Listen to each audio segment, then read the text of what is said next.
Hello बच्चों, हम 9th class के मैथ्स की वर्कशीट नंबर 2 करेंगे। तो आज डेट है 7 अप्रैल 2021।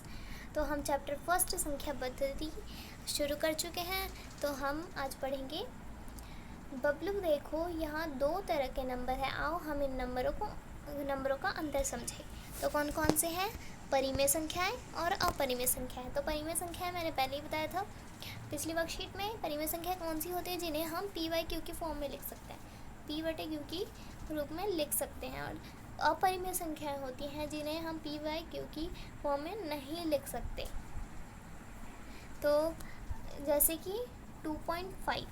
तो परिमेय संख्याओं का दशमलव प्रसार हमने पता करा था कौन सा होता है। एक तो होता है शांत और एक होता है अनवसानी आवर्ती। ये होता है किसका? परिमेय संख्याओं का दशमलव प्रसार शांत होता है और दूसरा होता है अनवसानी आवर्ती।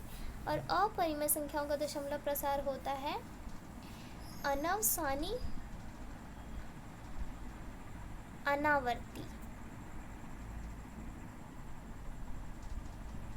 ये होता है अपरिमेय संख्याओं का दशमलव प्रसार।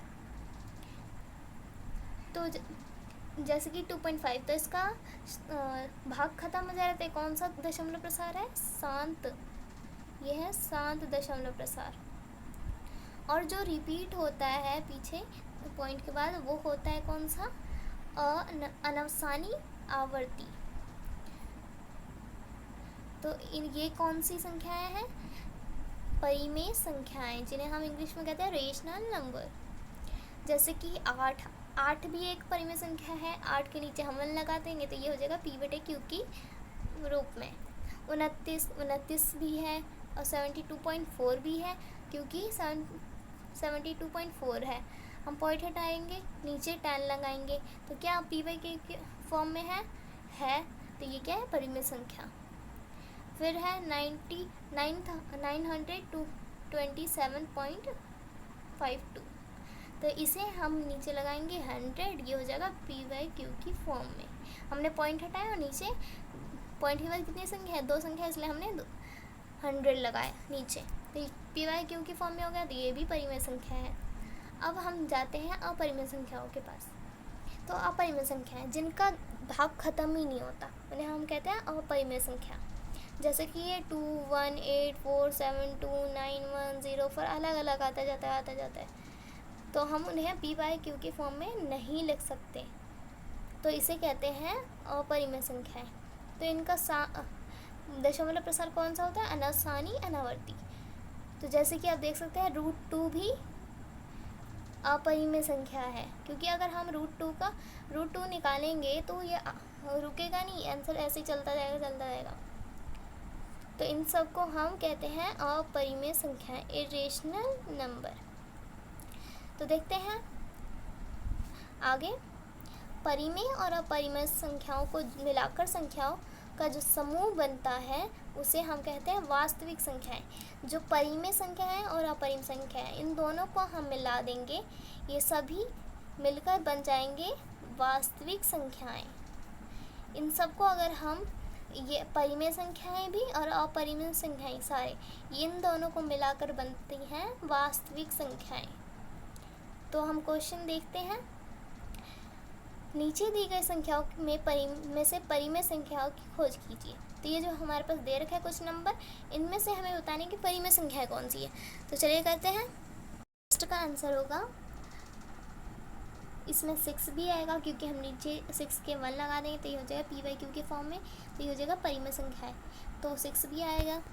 फिर है √7 अपरिमेय संख्या है। फिर है 54, तो 54.77 है, 54.77। तो ये भी परिमेय संख्या है। परिमेय संख्या इसलिए क्योंकि हम पॉइंट हटाएंगे, नीचे 100 लगाएंगे तो ये हो जाएगा p/q की फॉर्म में। तो ये भी परिमेय संख्या है। तो फिर है ये है, अब है ये। तो ये बिल्कुल नहीं हो सकता, क्योंकि इसका भाग खत्म नहीं हो रहा है, ये जा रहा है पॉइंट से आगे जा रहा है, तो ये भी नहीं है। फिर है 4003.676767। तो आप देख सकते हो कि 6, 7 यहाँ पे रिपीट हो रहे हैं। तो हमने सीखा था इसको हम p/q की फॉर्म में कैसे बनाते हैं पिछली वर्कशीट में। तो वैसे ही तो इसे हम कह सकते हैं कि पी वाई क्यू की फॉर्म में लिख सकते हैं। तो ये हो जाएगा, ये भी परिमेय संख्या है। फिर है ये, तो ये भी नहीं है क्योंकि इसका भाग खत्म नहीं हो रहा, ये अपरिमेय संख्या है। ये भी अपरिमेय संख्या है। √2 भी अपरिमेय संख्या है। 8.39, तो 8.39 परिमेय संख्या है क्योंकि हम इसे नीचे 100 लगाएंगे तो ये हो जाएगा पी वाई क्यू के फॉर्म में। 100 इसलिए लगाएंगे क्योंकि पॉइंट के बाद 2 संख्या है, तो ये भी परिमेय संख्या है। फिर है 90, तो 90 भी है। √5 नहीं है, ये अपरिमेय संख्या है। 82 भी है और √15 नहीं है। तो इसमें कौन कौन सी परिमेय संख्या है? 6, 54.77, 4003.67 और 8.39, 90 और 82। तो ये हो जाएगा फर्स्ट का आंसर।